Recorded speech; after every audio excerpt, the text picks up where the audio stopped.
Muy buenos días, muy buenas tardes, estimados estudiantes. Este es otro video para explicar los contenidos de primer nivel medio, en este caso semana 27, entrando ya en la última temática que tocaremos en el año, que es formación ciudadana. Bien, la clase anterior hablamos un poquito de demografía, cálculo de tasas demográficas, y ahora vamos a pasar sobre los pensadores de teorías que están a la base de todo el desarrollo de la formación ciudadana, educación cívica o actividad política. ¿Por qué es importante conocer estos autores? Porque nos entregan la base para comprender nuestra realidad político-institucional actual, ¿ya? Y cómo se construyen nuestros estados contemporáneos occidentales. Vamos a partir con el primer autor, que es Thomas Hobbes. Hobbes es un inglés. Él plantea en su libro Leviatán tres principios fundamentales, que es el pacto de subordinación, el derecho de naturaleza y el derecho de rebelión. El pacto de subordinación plantea que hay un gobernante y súbditos que son gobernados, donde el objetivo fundamental del gobernante es la búsqueda del bien común. Y los súbditos deseen su derecho de naturaleza, en el fondo, la libertad que ellos poseen inherentemente por su condición de ser humano, por temor a la muerte y para asegurar su autoconservación, ¿ya? Y por último tenemos esta idea del derecho de rebelión, que es cuando el gobernante no cumple o no gobierna pensando en el bien común, el pueblo, los súbditos, perdón, tienen todo el derecho de poder sacarlo del poder por el medio que sea necesario. John Locke, también es otro inglés, él en su pensamiento propone a nivel político que en el gobierno tiene que haber un rey o un gobernante, dependiendo del contexto, y un parlamento que haga como un contrapeso a esta autoridad, rey o gobernante, y este parlamento debe ser representante del pueblo, ¿ya? Y a nivel de Estado, propone que el Estado tiene que asegurar la paz del territorio. Esto se logra mediante una constitución, mediante un texto que establezca las normas claras, ¿ya? Para todos aquellos que habitan en este espacio. Además, debe proteger derechos como la vida, la libertad, la propiedad y también defender todos estos derechos anteriores. Rousseau, en su obra El contrato social, propone que el pueblo tiene una voluntad, ya que es la llamada la voluntad general, que siempre va a apuntar al bien común, que en el pueblo reside la soberanía, ya, es decir, el ejercicio del control efectivo del espacio, aplicando normas y leyes, ya. Además de esto, es el pueblo quien designa a los gobernantes, quien los elige, ¿ya? Y dependiendo del sistema, puede ser un sistema monárquico, aristocrático o democrático, y que el pueblo tiene el poder de elegir, y a la vez, al tener el poder de elegir, puede quitar este poder a las autoridades pertinentes, ¿ya? También un aspecto interesante de Rousseau es que Rousseau propone que el hombre es bueno por naturaleza hasta que la sociedad lo corrompe, esta idea de un buen salvaje, que para evitar que esta corrupción que afecta al hombre genere un caos, es necesario construir un pacto social a partir de la voluntad general de los miembros de la sociedad. Por último, Charles de Montesquieu, él escribe un libro que se llama El espíritu de las leyes, donde propone formas de gobierno, una republicana, una monárquica y una despótica, con características y valores propios. Ya en el caso del sistema despótico, propone que está basado en el temor, ¿ya? Por lo cual se gobierna a partir del miedo. En un sistema monárquico está basado en la diferencia, en el fondo hay un grupo que está destinado a gobernar y otro a ser gobernado, y tiene como valor base el principio del honor, el actuar honorable de las autoridades, y el republicano se centra en la igualdad, todo lo opuesto al monárquico. En el fondo acá no hay distinciones por origen, ya al momento de adoptar un cargo público, el cargo de enfrentarse al momento, perdón, de enfrentarse a la justicia, ¿ya? Y tiene a la base la virtud republicana.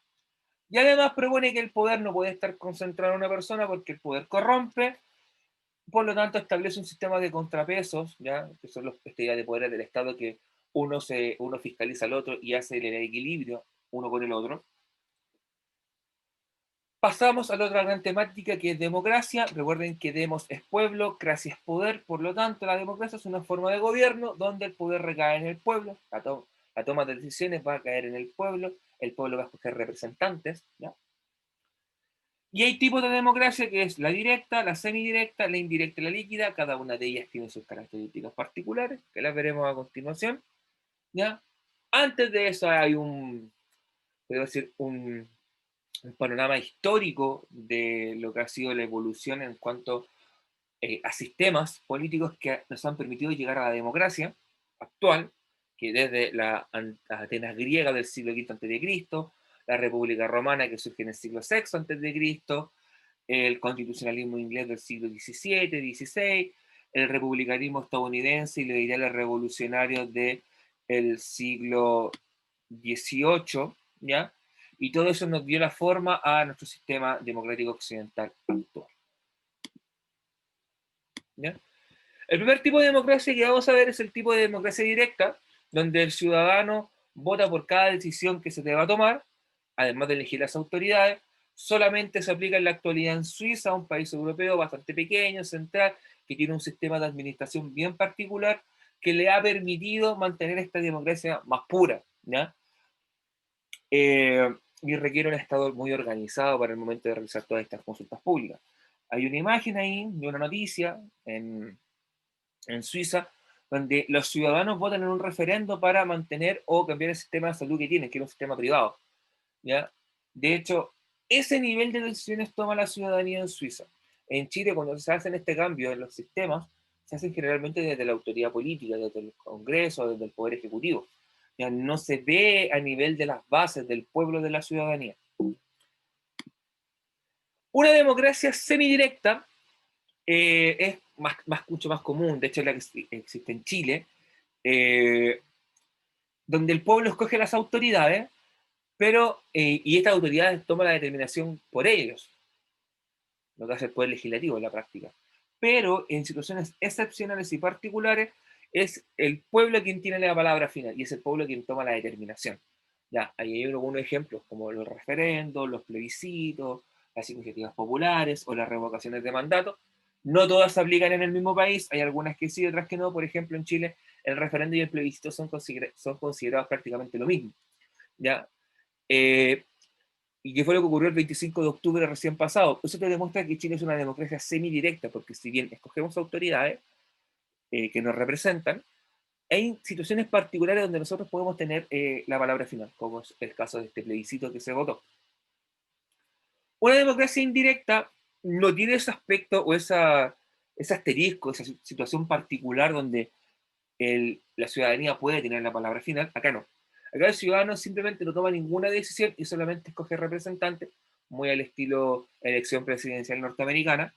Y una democracia líquida es una democracia directa que tiene una particularidad.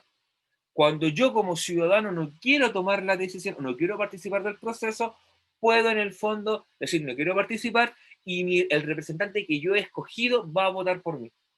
Por ejemplo, el congresista que yo haya escogido va a votar por mí, o el que esté en representación de mi distrito, de mi territorio. ¿Ya?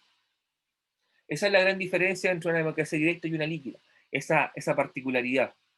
Bien, eso fue en síntesis lo que hablamos. Acá hay una pregunta tipo.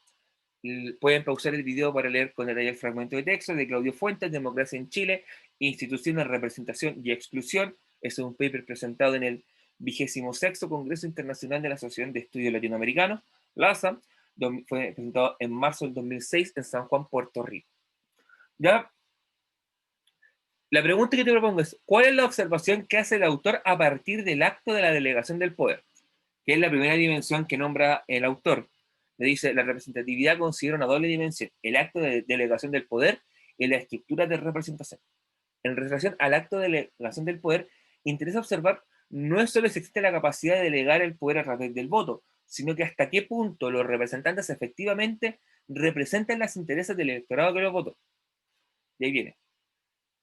¿Cuál es la observación que hace el autor? Que es importante observar si los representantes electos logran representar los intereses del electorado que los elige. Afirmación A.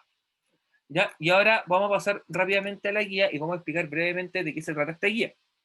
Vamos a darle un poquito de zoom para que puedan ver mejor.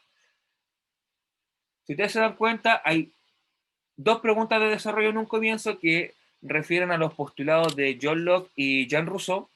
Tienen ahí ustedes que revisar las diapositivas que hablan de aquella temática, que si no me equivoco es las 5 y las 6, lo leen y responden las preguntas.